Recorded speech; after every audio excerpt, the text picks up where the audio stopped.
रहस्यमय दर्पण। रामनगर गांव में लगातार बारिश हो रही थी। आज बारिश का 5वां दिन था, जिस वजह से सभी लोग अपने अपने घरों में बैठे हुए थे। भोला भी काफी परेशान था, क्योंकि उसके घर पर कुछ भी खाने के लिए नहीं था। उसने अपनी माँ से कहा, माँ, बड़ी तेज भूख लग रही है, कुछ खाने को दे दो। कहाँ से दूँ? घर में बेटा कुछ भी नहीं है। क्या घर में कुछ नहीं है? चलो मैं देखता हूँ, शायद लाला ने दुकान खोली हो। बेटा, पर वो फ्री में कुछ नहीं देगा। अरे जाने तो दो, शायद लाला मेहरबान हो जाए। और ये कहकर भोला लाला की दुकान पर चला गया। अरे लाला, थोड़ा राशन दे दो। रुपए लाए हो क्या या फ्री में आ गए?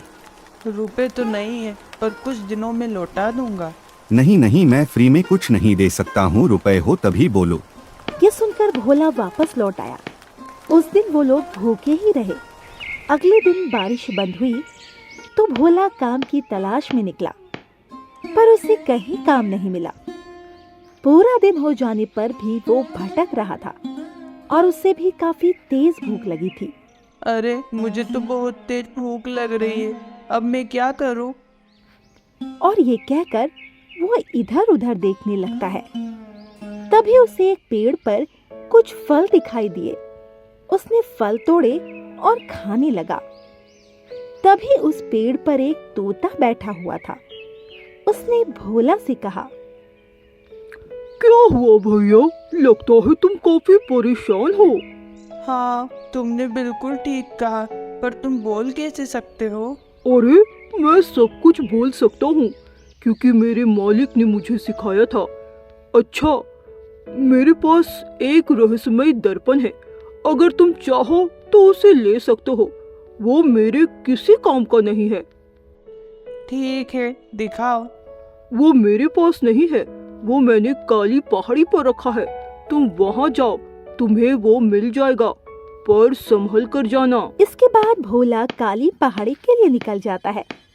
वो काफी डरावनी थी। जिस तरह उसका नाम था, वो उसी तरह काली थी।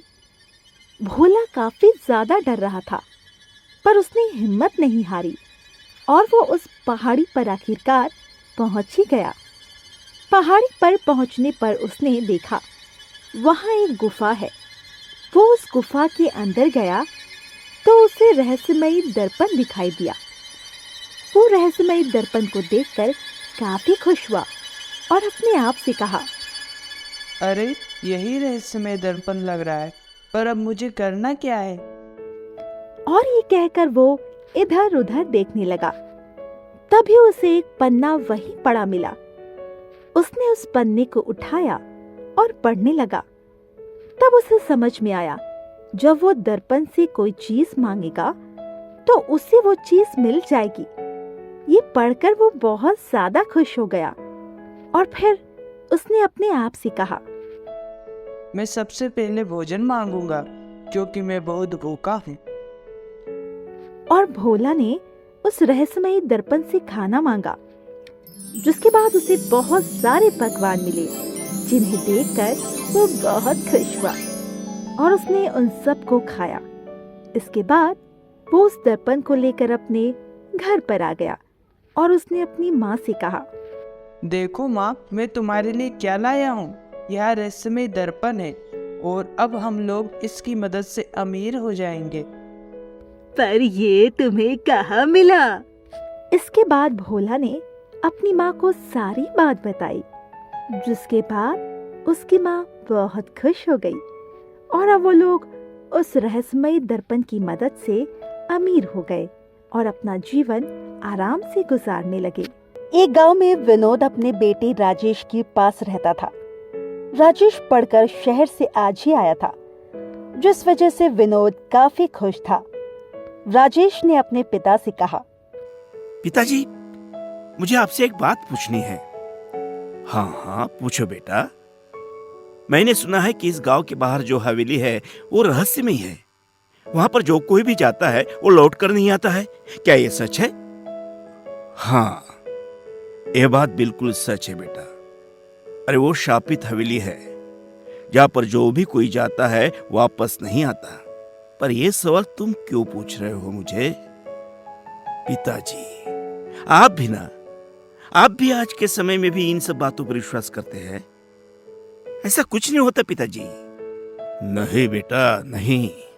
तुम अभी शहर से पढ़कर आए हो, इस वजह से ऐसा बोल रहे हो। अरे आज के समय में भी सब कुछ है। पर राजेश को अपने पिता की बातों पर विश्वास नहीं हुआ। वो उस हवेली में जाना चाहता था और एक दिन वो अपने पिता को बिना बताए उस हवेली की तरफ निकल गया। हवेली के पास पहुंचने पर उसने देखा वहां पर बिल्कुल सुनसान था। दूर दूर तक कोई नजर नहीं आ रहा था। इस पर उसने कहा, कितनी अजीब बात है। कितनी शानदार हवेली है, पर यहाँ पर कोई भी दिख नहीं रहा है। सभी डरते हैं, पर आज मैं ये डर निकाल कर रहूंगा। और ये कहकर वो उसी हवेली के अंदर जाने लगा। तभी वहां पर एक बूढ़ी अम्मा आई और उन्होंने उससे कहा, अरे बेटा, तुम कहाँ जा रहे हो? ये हवेली बहुत ही रहस्यमयी है, इसके अंदर मत जाओ। अरे अम्मा, क्या कह रही हो? कितनी सुंदर हवेली लग रही है। अब तो बिना फालतू में डर रही हो। देखना, कुछ नहीं होगा। और ये कहकर वो उस हवेली के अंदर चला गया और वो बूढ़ी अम्मा वहां से चली गई। हवेली के अंदर आने के बाद उसने देखा कि हवेली अंदर से बहुत ही सुंदर थी। हवेली की सुंदरता देखकर उसने अपने आप से कहा, अरे अरे हवेली तो बहुत सुंदर है, तो फिर यहाँ पर कोई आता क्यों नहीं है? चलो मैं पूरी हवेली घूम कर देखता हूँ। और ये कहकर वो हवेली घूमने लगा। नीचे घूमने के बाद वो ऊपर आया। अभी वो घूम ही रहा था कि तभी उसे किसी औरत की आवाज सुनाई दी। आवाज सुनकर वो तुरंत रुक गया। कोई औरत तेज तेज चिल्ला रही थी, बचाओ, कोई तो मुझे बचाओ, मुझे इस हवेली से निकालो, मुझे इस हवेली से निकलना है। अरे ये कौन चिल्ला रहा है? आवाज इसी कमरे से आ रही है। और ये कहकर उसने दरवाजा खोला तो उसके अंदर सुंदर सी औरत थी। उसको देखकर वो हैरान हो गया और उससे कहा, अरे अरे आप यहाँ पर कहाँ से आ गई? मैं तो यहाँ पर सालों से बंद थी। वो तो अच्छा हुआ कि आपने मुझे आकर बचा लिया। क्या सालों से आप? नहीं, आपको देखकर लग नहीं रहा है। ये सुनकर ही उसने अपना रूप बदला और वो एक चुड़ैल के रूप में आ गई, जिसका आधा शरीर जला हुआ था, जिसे देखकर वो बहुत ज्यादा डर गया और उसने कहा, अरे अरे अरे अरे अरे तुम तो एक चुड़ैल हो। इसका मतलब ये एक भूतिया हवेली है। हाँ, तुम बिल्कुल ठीक समझे। आज बहुत सालों के बाद कोई इंसान इस हवेली में आया है। आज तो तुम्हें खाकर मेरा पेट भर जाएगा। क्या तुम मुझे खाओगी? मुझे खाओगी? नहीं, तुम मुझे छोड़ दो। मुझे यहाँ से जाना है। हे भगवान, कहाँ फंस गया मैं? इससे अच्छा होता कि मैं अपने पिताजी की बात मान लेता। और ये कहकर वो धीरे धीरे पीछे हटने लगा। वही चुड़ैल उसकी तरफ बढ़ने लगी। जैसे ही चुड़ैल ने राजेश पर हमला किया तो उसे जोर का झटका लगा, क्योंकि राजेश के गले में हनुमान जी का लॉकेट जो था, जो कि उसके पिताजी ने उसे दिया था। ये देखकर राजेश काफी हैरान हुआ और वो चुड़ैल वहां से भाग गई। इसके बाद राजेश हवेली से बाहर जाने के लिए दरवाजे की तरफ भागा, पर दरवाजा खोल ही नहीं रहा था, जिस वजह से वो काफी ज्यादा परेशान हो गया। अरे ये दरवाजा क्यों नहीं खुल रहा है? अब मैं कैसे बाहर निकलूं? क्या करूं मैं? अभी तो वो चली गई है, पर फिर वो आएगी। मैं क्या करूं? तभी उसे खिड़की से थोड़ी रोशनी नजर आई। वो खिड़की के पास गया और बाहर झांकने लगा, पर बाहर कोई नहीं था। चारों तरफ अंधेरा फैला हुआ था।